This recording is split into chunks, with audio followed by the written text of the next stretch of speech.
Hey, welcome back to the second free video in the Serve and Grow Rich series that helps you make more money in your current restaurant job. So let's talk about money. We both know that 98% of your income comes from tips, which in turn comes from sales, both of which only come through customers. And I'll say something that is slightly unconventional. I think that people's level of tipping, that is the percentage they calculate in their head, is predetermined. People are natural 20% tippers, or 17 or 15.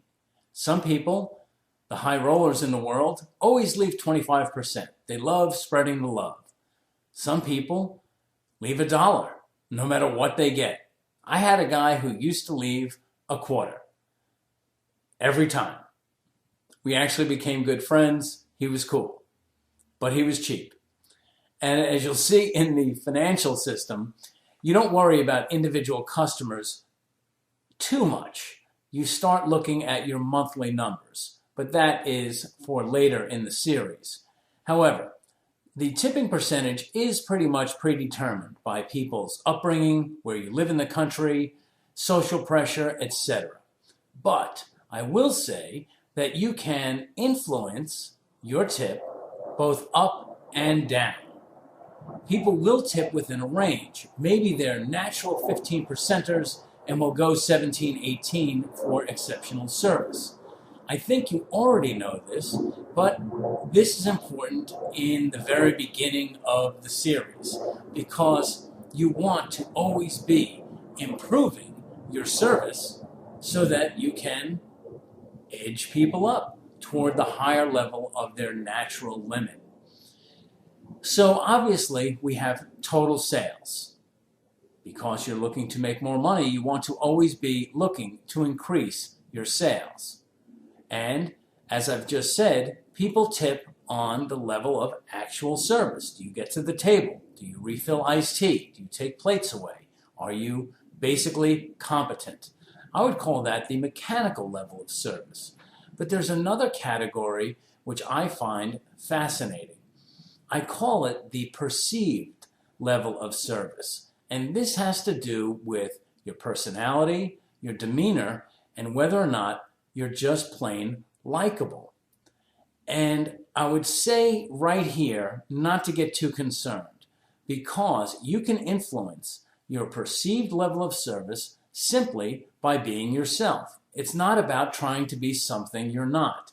There are just people out there in the restaurant business and other businesses who everybody likes. As so often happens in the restaurant business, the really likable person, let's say the funny guy, can often be a really bad waiter, but he always gets between 22 and 25% tips because people love him, while the rest of the staff has to actually help him do the mechanics of his job. But that's okay if that's not you. Let's say you're funny or compassionate, or let's say you're graceful. It's always interesting to me to watch a really physically graceful person work in a restaurant because, well, first of all, that wasn't me. Secondly, it's amazing that something that is so hard for so many people, certain folks can just do with aplomb. They just glide through the restaurant, and it's always fascinating to watch. So I would say whoever you are, whatever you are, embrace your personality because you can't fake it. People know if you're being genuine, and that is enough to raise the perceived level of service that you give to the customer.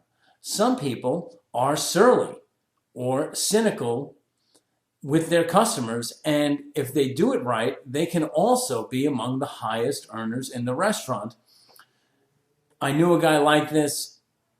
He was very popular because he just wouldn't take any nonsense. He was very mechanical, and everyone knew it was kind of him really enhancing his natural personality.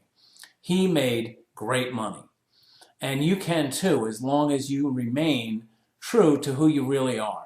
I think we've all known like mom type waitresses, very compassionate and loving waitresses who also make great tips and also may not always be the most mechanically proficient, but it's who they are.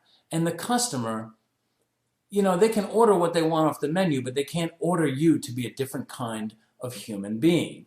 So I would say embrace your personality and raise that perceived level of service. And you do this by really just paying attention to the customer. And when you're in the restaurant, be in the restaurant. Focus on your work and let your personality shine through. However, let's be serious. The two main things are your overall level of sales, that is the dollar amount, which will in turn influence your gross estimate of what you can expect to earn, because people do fall in a natural range of between 15 and let's say 22% tippers. Then you do want to work on your mechanical skills, being efficient, knowing what's going on at the tables, being able to read people if they need something, if they're uncomfortable. You can just put them at ease by paying attention to them.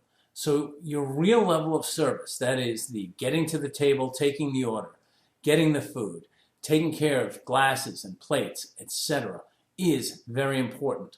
But finally, I would say that the magical component, the perceived level of service, can really perform magic for how much you earn in the restaurant business.